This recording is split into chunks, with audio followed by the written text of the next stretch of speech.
नमस्कार विद्यार्थ्यांनो, माझे नाव माधुरी राजभर आहे. मी तुम्हाला हिंदी हा विषय शिकवणार आहे. आज विद्यालय तुमचं स्वागत करत आहे. आज जो आपल्या समोर धडा आलेला आहे व्याकरणचा, त्याचं नाव काय? शब्द संपदा. काय नाव आहे? शब्द संपदा. आणि यांचा हा दुसरा सीझन आहे. तर चला बघूया या सीझनमध्ये आपण अजून कोणते शब्द पाहणार आहे ते आपण पाहणार आहे. तर चला बघून घ्या. बघा, आता तुमच्या समोर काय आलेलं आहे? एनाकार्थी शब्द. काय आला आहे? एनाकार्थी शब्द म्हणजे एक शब्दाचा अजून किती अर्थ आहे ते आपण आता पाहणार आहे. बघा, एनाकार्थी शब्द से अधिक अर्थ दे सकता है. जैसे कल शब्द के 3 अर्थ है.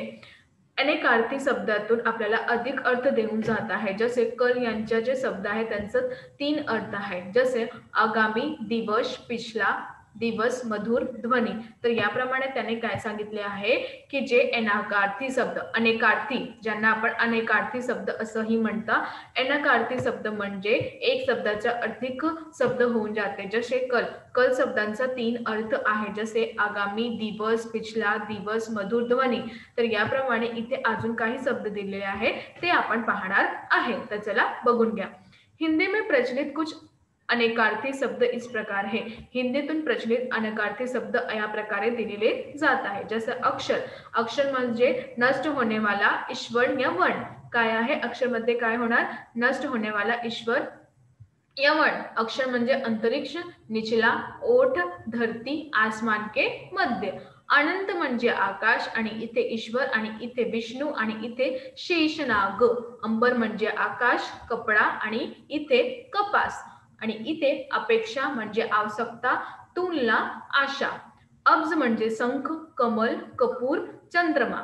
अब्धी म्हणजे सरोवर आणि समुद्र. तर याबद्दल एक जे शब्द आहे त्यांचे अनेक अर्थ कशा प्रमाणे दिलेले जात आहे ते आपण पाहत आहे. तर अजून आहेत, बघून घ्या. तुम्हाला कळत आहे की नाही? लवकरच लवकर सांगा. कळतं? छान. तर अजून आहे, बघून घ्या. ते इथे अजून शब्द दिले आहे. अभिजात म्हणजे कुलीन, मनोहर, पूज्य. अमर म्हणजे सरोवर, समुद्र.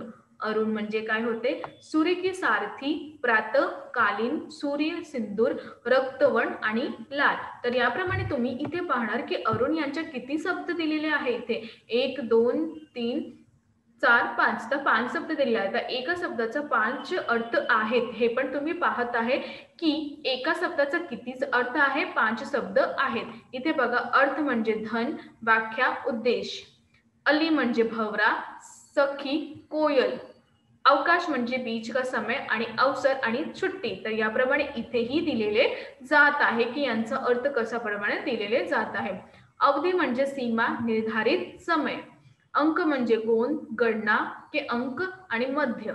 आम म्हणजे एक फल आणि समान, मामूली. तर याप्रमाणे इथे पण यांचा अजून शब्द दिले आहे ते आता आपण पाहणार आहे. तर चला बघून घ्या. आता इथे बघा, आदि म्हणजे प्रारंभ आणि वगैरे. आराम म्हणजे सुख, चैन आणि बगीचा. उत्सव म्हणजे त्याग, समाप्ती आणि दान.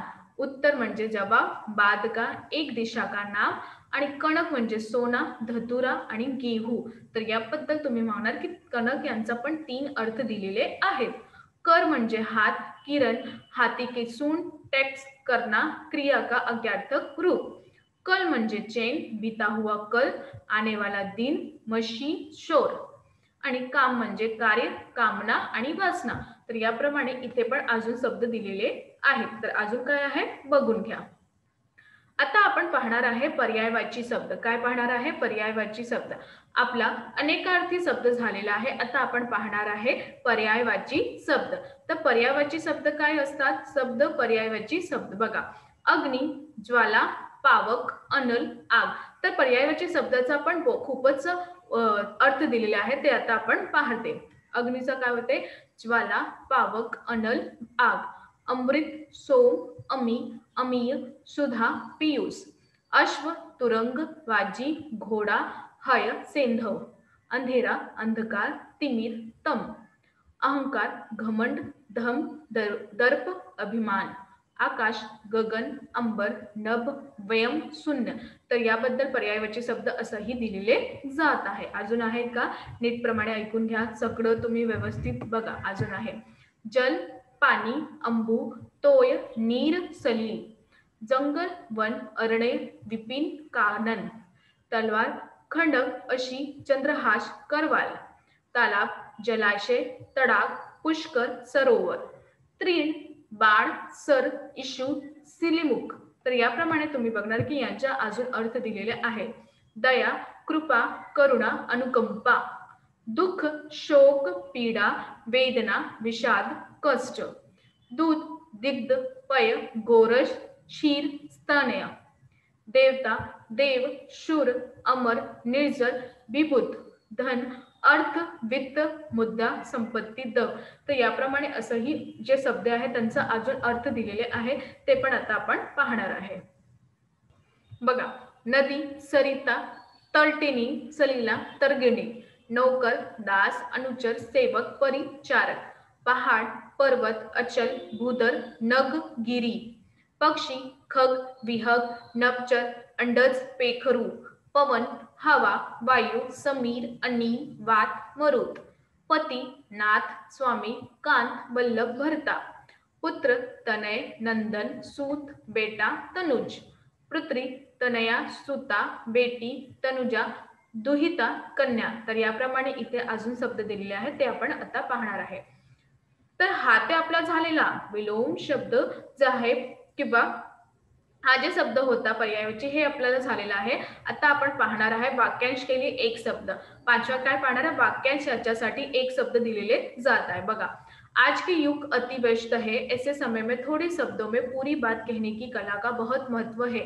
सुंदर, सुखंडित, कसी कई वाक्य रचना के लिए ऐसे शब्दों का प्रयोग करना चाहिए जो अपने आप में वाक्यांश हो. उदाहरणार्थ, वह अवसर आने पर इतना बदल जाता है कि मैं उसका विश्वास नहीं कर सकता.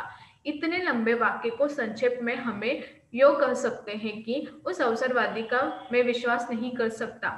आता आपण पाहणार आहे की वाक्यांश काय पाहणार आहे, वाक्यांश याबद्दल एकही शब्दांचा कसे आपण वापर करू शकता. बघा, नीटप्रमाणे ऐकून घ्या. आजचं जे युग आहे ते अतिव्यस्त आहे, तर याप्रमाणे या वेळ थोडाही शब्दांना पूर्ण बातमी करण्याचा हा कला खूपच महत्वाचा आहे. सुंदर, सुसखंडित, कशी होणार वाक्य रचनाचा हा एक नवीन शब्दाचा प्रयोग करणार बद्दल आहे, जे अपने आप म्हणजे आपोआप हे वाक्यांश होऊन जाते. उदाहरणार्थ, जसे इथे एक उदाहरण दिलेले आहे, व अवसर, त्या अवसर यानाबद्दल मी तुम्हाला त्यांचा विश्वास नाही करणार. त्या अवसर बद्दल मी त्यांच्यासाठी किंवा त्यांच्यावर विश्वास नाही करणार. तर हा जे इतके लंबे वाक्य दिले आहे त्या संक्षेपमध्ये आपण कसं कहू शकता किंवा कशा बोलू शकता, तर याप्रमाणे याबद्दल आपण हा शब्दाचा प्रयोग करू शकता. त्या अवसरवादीचा मी विश्वास नाही करत. तर याप्रमाणे हा जे वाक्यांश दिलेले आहे त्यांचा आपण याचा प्रयोग करू शकता. कळलं? तर चला अजून बघून घ्या. बाद वाला व्यक्ति संक्षिप्त कसा हुआ तथा प्रभावशाली है, किंवा जे नंतर व्यक्ती आहे ते संक्षिप्त किंवा खूपच प्रभावशाली आहे. इस तरह के कारण कसावपूर्ण सुसंगठित वाक्यों के लिए आवश्यक है. आणि या प्रकारे जे कसाव किंवा सुसंगठित वाक्य त्यांच्यासाठी खूपच आवश्यक आहे. छात्रों को ऐसे शब्दों का ज्ञान हो जिनमें विस्तृत अर्थ समेटे जा सके. आणि विद्यार्थ्यांसाठी हा संपूर्ण आहे किंवा त्यांच्यासाठी हा जी विस्तृत अर्थ आहे त्यांच्या ती समेटे जाणार आहे. हिंदी में प्रचलित कुछ इस वाक्य में शब्द निम्नलिखित है. हिंदीतून प्रचलित काही असा शब्द निम्नलिखित आहेत, जसे एक शब्द आणि अनेक शब्द. अंधविश्वास म्हणजे बिना विचार किया हुआ विश्वास. अद्वितीय, जिसके बराबर कोई दूसरा ना हो. अकरणीय, जो करने योग्य ना हो. अदृश्य, जो दिखाई ना दे. अकर्मण्य म्हणजे निकम्मा, जो कर्म करता हो. तर याप्रमाणे असंही परिवर्तन होऊन जाते किंवा एक शब्दाचा अनेक शब्द कसा होऊन जात आहे ते पण आपण पाहिले. इथे बघा अजून काही शब्द दिलेले आहेत ते आपण बघणार. अधीर म्हणजे जिसमें धैर्य ना हो. अकल्पनीय, जिसकी कल्पना न की जा सके. अनंत, जिसका कभी अंत ना हो. अकाटय, जिसे काटा ना जा सके. अनश्वर, जिसका कभी नाश ना हो. अकारण, जिसका कोई कारण ना हो. तर याबद्दल असंही शब्द देऊन जात आहे. अनाथ, जिसका कोई स्वामी ना हो. अकिंचन, जिसके पास कुछ ना हो. अनादि, जिसका आदि न हो. अखद्य, जो खाने में योग्य ना हो. अनाम, जिसका नाम ना हो. अगमय, जहां जाया ना सके. अनावृष्टी, वर्षा न होने वाला. तर याबद्दल असंही दिलेले आहे. तर अजून काय हा अगय म्हणजे जिसे गाया ना जैसे की. अनिवार्य, जिसका निवारण हो सके, ज्यांचे निवारण होऊन जाणार आहे. अगोचर, जिसे देखा ना जा सके. अनियमित, बिना किसी नियम के. अग्रामी, जो सबसे आगे चलता हो. उद्दंड, जिसे दंड का भय ना हो. अभूतपूर्व जो बात पहले न हुई हो, अपकृत जिस पर उपकार किया गया हो, उभयदेय जिसे भेदा ना जा सके, उपयुक्त ऊपर का कहा गया, अमर कभी ना मरने वाला, ऋण जिसके ऋण चुका दिया है, अमूल्य जिसका मूल्य आका जा सके, एक तंत्र एक व्यक्ती का राज्य. तर याप्रमाणे इथे मी तुम्हाला शब्द दिलेले आहेत. तर अजून काय आहे बघून घ्या. आता आपण पाहणार आहे उपसर्ग. काय पाहणार आहे उपसर्ग.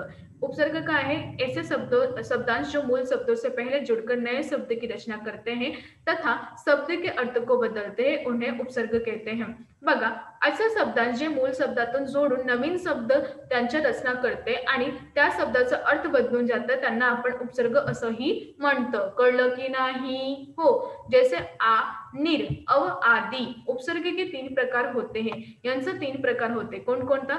संस्कृत के उपसर्ग, हिंदी के उपसर्ग आणि अन्य भाषा के उपसर्ग. तर याबद्दल आपण उपसर्ग यांचा 3 प्रकार बघणार आहे. कोणकोणते? संस्कृत यांचा उपसर्ग, हिंदी यांचा उपसर्ग आणि अन्य भाषातून उपसर्ग. तर याप्रमाणे इथे काय दिलेले आहे ते आपण बघणार आहे. आगे प्रमुख उपसर्ग तथा उनसे बनने वाले शब्द दिए जा रहे हैं. हिंदी के उपसर्ग. आता आपण काय पाहणार? उपसर्ग किंवा त्यांचा नवीन शब्द कसे देऊन जात आहे ते आपण पाहणार आहे हिंदीतून. चला बघून घ्या. इथे बघा दिलेले आहे क्रमांक, उपसर्ग, अर्थ आणि शब्द. बघा, अभाव, निषेध, अचेत, अछूत, अमोल, अथ. अन, अभाव, निषेध, अनपढ़, अनदेखा, अनसुनी, अनबन. तर याप्रमाणे असे कसा शब्द दिलेला आहे किंवा त्यांचा अर्थ काय आहे, ते उपसर्ग काय ते तुम्ही नीट प्रमाणे ऐकून घ्या. अध, आधा, अधखिला, अधजला, अधपचा, अधपका, उन, कम, 19, 29, 49, 59. ओ, निषेध, हीन, ओधड़, औचक, औसर, अवगुण. अव, क, कु, बुरा, हीन, कपूत, कुचाल, कुढंग, कुबोल. इथे चो, चार, चौराहा, चौपाया, चौमासा, चौपाई. इथे नी, रहित, बिना, निडर, निपुता, निहत्या, निधडक. आणि इथे दु, दो, बुरा, दुबला, दुगना, दुराहा, दुष्काळ. बिन, रहित, बिना, बिन खाया, बिन चाहा, बिन ब्याहा, निषेध, बिन जाना. इथे पाहणार भात, पुरा भरा हुआ, भरमार, भरपूर, भरशक, भरपेट. श, सु, अच्छा, सहित, सुफल, सुजान, सुडोल, सुघड. तर याप्रमाणे असंही दिलेले जात आहे. अजून आहेत का बघून घ्या. इथे बघा नीट प्रमाणे ऐकून घ्या.